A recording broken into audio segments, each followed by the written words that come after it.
नमः शिवाय। जय जय शनिदेव महाराज। जय कर्म फलदाता, न्यायप्रिय, दीन दुखियों के रक्षक शनिदेव। प्रिय भक्तों, आज हम आपको सुनाने जा रहे हैं माघ मास शनिवार व्रत की अत्यंत पुण्यकारी कथा, जिसे श्रद्धा से सुनने मात्र से भी शनिदेव की कृपा, कष्टों से मुक्ति और जीवन में स्थिरता प्राप्त होती है। कृपया कथा सुनने से पहले वीडियो को लाइक करें, चैनल को सब्सक्राइब करें और कमेंट में जय शनिदेव अवश्य लिखें। भक्तों, माघ मास को सभी महीनों में अत्यंत पुण्यदायक माना गया है। इस मास में किया गया स्नान, दान, जप, व्रत अक्षय फल प्रदान करता है। विशेषकर माघ मास का शनिवार, जब यह दिन शनिदेव को समर्पित होता है, तब इस दिन किया गया व्रत साढ़े साती, ढैया, दरिद्र योग, कर्म दोष सबको शांत कर देता है। माघ मास में शनिवार व्रत कथा का विशेष महत्व है, जिसमें राजा विक्रमादित्य और शनिदेव की कथा प्रमुख है। जहां राजा द्वारा शनिदेव का अपमान करने पर उन्हें कष्ट भोगने पड़े, पर अंततः शनिदेव की पूजा और कथा सुनने से उनके सभी दुख दूर हुए। यह कथा शनिदेव की शक्ति और न्याय दर्शाती है और इसके पाठ से सभी मनोकामनाएं पूर्ण होती हैं। शनिवार व्रत का महत्व। शनिवार व्रत शनिचर की शांति के लिए ही नहीं, अपितु शनि के सहकर्मी राहु तथा केतु की शांति के लिए भी किया जाता है। बहुधा शंकर की उपासना के लिए भी शनि का व्रत फलदायी माना गया है। इसका आरंभ श्रावण महीने शुक्ल पक्ष में पड़ने वाले प्रथम शनिवार से करना विशेष लाभकारी माना गया है। शनिवार व्रत की विधि।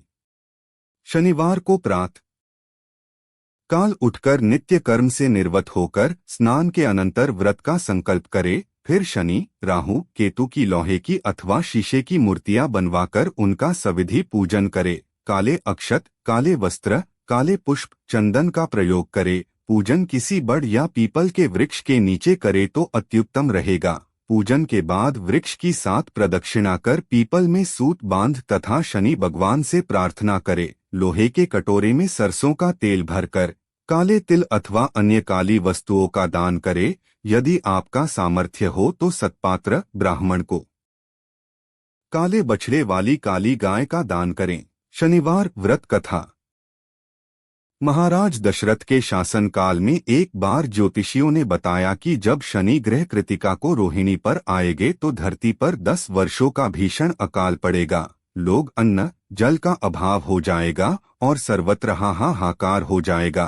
राजा को चिंता हुई। उसने महर्षि वशिष्ठ से इसके निवारण का उपाय पूछा, किंतु शनि के प्रभाव को दूर करने का उपाय उन्हें भी नहीं ज्ञात था।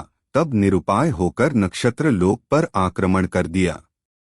जब शनिचर भगवान कृतिका अनंतर रोहिणी पर आने को तैयार हुए तो राजा ने उनका मार्ग अवरुद्ध कर दिया। शनिचर का ऐसे पराक्रमी राजा को देखने को अवसर नहीं मिला था। वह कहने लगे, हे राजन, तुम्हारे इस पराक्रम को देखकर मैं अति प्रसन्न हूँ। आज तक कोई भी देवता, असुर अथवा मनुष्य मेरे सामने आए, सभी जल गए, किंतु तुम अपने अदम्भ तेज एवं तप के कारण बच गए हो। तुम जो भी वरदान मांगोगे मैं तुमको अवश्य दूंगा।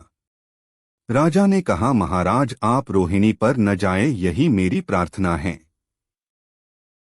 शनि भगवान ने राजा की प्रार्थना स्वीकार कर ली और उन्हें धरती का दुख दरिद्रता दूर करने वाले शनि भगवान के व्रत की विधि बतलाई और उनसे यह भी कहा, जो आपने मेरे कारण अथवा मेरे मित्र राहु एवं केतु के कारण दुख भोग रहे हो, उनके लिए शनिवार का व्रत परम रक्षक होगा। इसे करके संसार की सब विपत्तियां तथा कष्टों से मुक्त हो सकते हैं। महाराज दशरथ नक्षत्र लोक से अयोध्या को वापस आए और उन्होंने अपने राज्य भर में शनिवार के व्रत की महिमा का खूब प्रचार किया। तभी से भारत भूमि को इस व्रत का बड़ा भारी प्रचलन है। इस कथा को कहने व सुनने वाले दोनों के सभी मनोरथ पूर्ण होते हैं तथा संसार में नाना प्रकार के सुख भोग कर अंत में शिव लोक की प्राप्ति होती है। शनिवार की व्रत कथा दूसरी। एक समय स्वर्गलोक में सबसे बड़ा कौन के प्रश्न पर 9 ग्रहों में वाद विवाद हो गया। विवाद इतना बढ़ा कि परस्पर भयंकर युद्ध की स्थिति बन गई। निर्णय के लिए सभी देवता देवराज इंद्र के पास पहुंचे और बोले, हे देवराज, आपको निर्णय करना होगा कि हम में से सबसे बड़ा कौन है। देवताओं का प्रश्न सुनकर देवराज इंद्र उलझन में पड़ गए। इंद्र बोले, मैं इस प्रश्न का उत्तर देने में असमर्थ हूं। हम सभी पृथ्वीलोक में उज्जैनी नगरी में राजा विक्रमादित्य के पास चलते हैं। देवराज इंद्र सहित सभी ग्रह देवता उज्जैनी नगरी पहुंचे। महल में पहुंचकर जब देवताओं ने उनसे अपना प्रश्न पूछा तो राजा विक्रमादित्य भी कुछ देर के लिए परेशान हो उठे, क्योंकि सभी देवता अपनी अपनी शक्तियों के कारण महान थे। किसी को भी छोटा या बड़ा कह देने से उनके क्रोध के प्रकोप से भयंकर हानि पहुंच सकती थी। अचानक राजा विक्रमादित्य को एक उपाय सूझा और उन्होंने विभिन्न धातुओं स्वर्ण, रजत, चांदी, कांसा, ताम्र, तांबा, सीसा, रांगा, जस्ता, अभ्रक व लोहे के 9 आसन बनवाए। धातुओं के गुणों के अनुसार सभी आसनों को एक दूसरे के पीछे रखवाकर उन्होंने देवताओं को अपने अपने सिंहासन पर बैठने को कहा। देवताओं के बैठने के बाद राजा विक्रमादित्य ने कहा, आपका निर्णय तो स्वयं हो गया। जो सबसे पहले सिंहासन पर विराजमान है वही सबसे बड़ा है। राजा विक्रमादित्य के निर्णय को सुनकर शनि देवता ने सबसे पीछे आसन पर बैठने के कारण अपने को छोटा जानकर क्रोधित होकर कहा, राजा विक्रमादित्य, तुमने मुझे सबसे पीछे बैठाकर मेरा अपमान किया है। तुम मेरी शक्तियों से परिचित नहीं हो। मैं तुम्हारा सर्वनाश कर दूंगा। शनि ने कहा, सूर्य एक राशि पर 1 महीने, चंद्रमा 2.25 दिन, मंगल 1.5 महीने, बुध और शुक्र 1 महीने, बृहस्पति 13 महीने रहते हैं, लेकिन मैं किसी राशि पर 7.5 वर्ष 7.5 तक रहता हूँ। बड़े बड़े देवताओं को मैंने अपने प्रकोप से पीड़ित किया है। राम को 7.5 के कारण ही वन में जाकर रहना पड़ा और रावण को 7.5 के कारण ही युद्ध में मृत्यु का शिकार बनना पड़ा। राजा, अब तू भी मेरे प्रकोप से नहीं बच सकेगा। इसके बाद अन्य ग्रहों के देवता तो प्रसन्नता के साथ चले गए, परंतु शनिदेव बड़े क्रोध के साथ वहां से विदा हुए। राजा विक्रमादित्य पहले की तरह ही न्याय करते रहे। उनके राज्य में सभी स्त्री पुरुष बहुत आनंद से जीवनयापन कर रहे थे। कुछ दिन ऐसे ही बीत गए। उधर शनि देवता अपने अपमान को भूले नहीं थे। विक्रमादित्य से बदला लेने के लिए एक दिन शनिदेव ने घोड़े के व्यापारी का रूप धारण किया और बहुत से घोड़ों के साथ उज्जैनी नगरी पहुंचे। राजा विक्रमादित्य ने राज्य में किसी घोड़े के व्यापारी के आने का समाचार सुना तो अपने अश्वपाल को कुछ घोड़े खरीदने के लिए भेजा। घोड़े बहुत कीमती थे। अश्वपाल ने जब वापस लौटकर इस संबंध में बताया तो राजा विक्रमादित्य ने स्वयं आकर एक सुंदर व शक्तिशाली घोड़े को पसंद किया। घोड़े की चाल देखने के लिए राजा उस घोड़े पर सवार हुए तो वह घोड़ा बिजली की गति से दौड़ पड़ा। तेजी से दौड़ता घोड़ा राजा को दूर एक जंगल में ले गया और फिर राजा को वहां गिराकर जंगल में कहीं गायब हो गया। राजा अपने नगर को लौटने के लिए जंगल में भटकने लगा, लेकिन उन्हें लौटने का कोई रास्ता नहीं मिला। राजा को भूख प्यास लगाई। बहुत घूमने पर उसे एक चरवाहा मिला। राजा ने उससे पानी मांगा। पानी पीकर राजा ने उस चरवाहे को अपनी अंगूठी दे दी। फिर उससे रास्ता पूछकर वह जंगल से निकलकर पास के नगर में पहुंचा। राजा ने एक सेठ की दुकान पर बैठकर कुछ देर आराम किया। उस सेठ ने राजा से बातचीत की तो राजा ने उसे बताया कि मैं उज्जैनी नगरी से आया हूं। राजा के कुछ देर दुकान पर बैठने से सेठ जी की बहुत बिक्री हुई। सेठ ने राजा को बहुत भाग्यवान समझा और खुश होकर उसे अपने घर भोजन के लिए ले गया। सेठ के घर में सोने का एक हार खूंटी पर लटका हुआ था। राजा को उस कमरे में छोड़कर सेठ कुछ देर के लिए बाहर गया। तभी एक आश्चर्यजनक घटना घटी। राजा के देखते देखते सोने के उस हार को खूंटी निगल गई। सेठ ने कमरे में लौटकर हार को गायब देखा तो चोरी का संदेह राजा पर ही किया, क्योंकि उस कमरे में राजा ही अकेला बैठा था। सेठ ने अपने नौकरों से कहा कि इस परदेसी को रस्सियों से बांधकर नगर के राजा के पास ले चलो। राजा ने विक्रमादित्य से हार के बारे में पूछा तो उसने बताया कि उसके देखते ही देखते खूंटी ने हार को निगल लिया था। इस पर राजा ने क्रोधित होकर चोरी करने के अपराध में विक्रमादित्य के हाथ पांव काटने का आदेश दे दिया। राजा विक्रमादित्य के हाथ पांव काटकर उसे नगर की सड़क पर छोड़ दिया गया। कुछ दिन बाद एक तेली उसे उठाकर अपने घर ले गया और उसे अपने कोल्हू पर बैठा दिया। राजा आवाज देकर बैलों को हाँकता रहता। इस तरह तेली का बैल चलता रहा और राजा को भोजन मिलता रहा। शनि के प्रकोप की 7.5 पूरी होने पर वर्षा ऋतु प्रारंभ हुई। राजा विक्रमादित्य एक रात मेघ मल्हार गा रहा था कि तभी नगर के राजा की लड़की राजकुमारी मोहिनी रथ पर सवार उस तेली के घर के पास से गुजरी। उसने मेघ मल्हार सुना तो उसे बहुत अच्छा लगा और दासी को भेजकर गाने वाले को बुला लाने को कहा। दासी ने लौटकर राजकुमारी को अपंग राजा के बारे में सब कुछ बता दिया। राजकुमारी उसके मेघ मल्हार से बहुत मोहित हुई। आथ उसने सब कुछ जानकर भी अपंग राजा से विवाह करने का निश्चय कर लिया। राजकुमारी ने अपने माता पिता से जब यह बात कही तो वे हैरान रह गए। रानी ने मोहिनी को समझाया, बेटी, तेरे भाग्य में तो किसी राजा की रानी होना लिखा है, फिर तू उस अपंग से विवाह करके अपने पाप पर कुल्हाड़ी क्यों मार रही है। राजकुमारी ने अपनी जिद नहीं छोड़ी। अपनी जिद पूरी कराने के लिए उसने भोजन करना छोड़ दिया और प्राण त्याग देने का निश्चय कर लिया। आखिर राजा रानी को विवश होकर अपंग विक्रमादित्य से राजकुमारी का विवाह करना पड़ा। विवाह के बाद राजा विक्रमादित्य और राजकुमारी तेली के घर में रहने लगे। उसी रात स्वप्न में शनिदेव ने राजा से कहा, राजा, तुमने मेरा प्रकोप देख लिया। मैंने तुम्हें अपने अपमान का दंड दिया है। राजा ने शनिदेव से क्षमा करने को कहा और प्रार्थना की, हे शनिदेव, आपने जितना दुहक मुझे दिया है अन्य किसी को न देना। शनिदेव ने कुछ सोचकर कहा, राजा, मैं तुम्हारी प्रार्थना स्वीकार करता हूँ। जो कोई स्त्री पुरुष मेरी पूजा करेगा, शनिवार को व्रत करके मेरी व्रत कथा सुनेगा, उस पर मेरी अनुकंपा बनी रहेगी। प्रातःकाल राजा विक्रमादित्य की नींद खुली तो अपने हाथ पांव देखकर राजा को बहुत खुशी हुई। उसने मन ही मन शनिदेव को प्रणाम किया।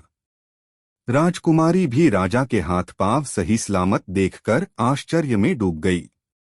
तब राजा विक्रमादित्य ने अपना परिचय देते हुए शनिदेव के प्रकोप की सारी कहानी सुनाई। सेठ को जब इस बात का पता चला तो दौड़ता हुआ तेली के घर पहुंचा और राजा के चरणों में गिरकर क्षमा मांगने लगा। राजा ने उसे क्षमा कर दिया, क्योंकि यह सब तो शनिदेव के प्रकोप के कारण हुआ था। सेठ राजा को अपने घर ले गया और उसे भोजन कराया। भोजन करते समय वहां एक आश्चर्यजनक घटना घटी। सबके देखते देखते उस खूंटी ने हार उगल दिया। सेठ जी ने अपनी बेटी का विवाह भी राजा के साथ कर दिया और बहुत से स्वर्ण आभूषण, धन आदि देकर राजा को विदा किया। राजा विक्रमादित्य राजकुमारी मोहिनी और सेठ की बेटी के साथ उज्जैनी पहुंचे तो नगरवासियों ने हर्ष से उनका स्वागत किया। अगले दिन राजा विक्रमादित्य ने पूरे राज्य में घोषणा कराई कि शनिदेव सब देवों में सर्वश्रेष्ठ हैं। प्रत्येक स्त्री पुरुष शनिवार को उनका व्रत करें और व्रत कथा अवश्य सुनें। राजा विक्रमादित्य की घोषणा से शनिदेव बहुत प्रसन्न हुए। शनिवार का व्रत करने और व्रत कथा सुनने के कारण सभी लोगों की मनोकामनाएं शनिदेव की अनुकंपा से पूरी होने लगीं। सभी लोग आनंदपूर्वक रहने लगे। शनिवार व्रत की कथा तीसरी। बहुत समय पहले की बात है। धर्मपुर नाम का एक छोटा सा नगर था। उसी नगर में रहता था धर्मदास नाम का एक गरीब लेकिन अत्यंत ईमानदार व्यक्ति। धर्मदास किसी का हक नहीं मारता, सत्य बोलता, परिश्रम करता। फिर भी उसका जीवन दुखों से भरा हुआ था। घर में निर्धनता, पत्नी का रोग, बच्चों की शिक्षा में बाधा और समाज में अपमान, तिरस्कार। एक दिन धर्मदास बोला, हे प्रभु, जब मैंने किसी का अहित नहीं किया तो फिर मुझे इतना कष्ट क्यों? रातों को उसे नींद नहीं आती। मन में भय, चिंता और निराशा भरी रहती। एक शनिवार को वह नगर के बाहर स्थित एक पुराने शनिदेव मंदिर पहुंचा। मंदिर के पास एक वृद्ध संत ध्यान में लीन थे। धर्मदास ने चरणों में गिरकर कहा, महात्मन, मुझे मेरे दुखों का कारण बताइए। संत बोले, वत्स, तुम्हारे वर्तमान कर्म शुद्ध हैं, परंतु पूर्व जन्म के कर्मों के कारण शनिदेव अप्रसन्न हैं। धर्मदास डर गया। संत ने कहा, डरो मत। यदि तुम माघ मास में शनिवार व्रत पूरे विधि विधान से करोगे तो शनिदेव अवश्य कृपा करेंगे। संत ने व्रत की विधि बताई। ब्रह्म मुहूर्त में स्नान, काले या नीले वस्त्र, शनिदेव के सामने, सरसों के तेल का दीपक, काले तिल, उड़द, लोहे का दान, मंत्र जप, शन शनैश्चराय नमः 108 बार, दिन भर उपवास, सूर्यास्त के बाद सात्विक भोजन। साथ ही कहा, क्रोध, अहंकार और झूठ से दूर रहना। धर्मदास ने माघ मास के पहले शनिवार से व्रत प्रारंभ किया। पहला शनिवार, दूसरा शनिवार, तीसरा शनिवार।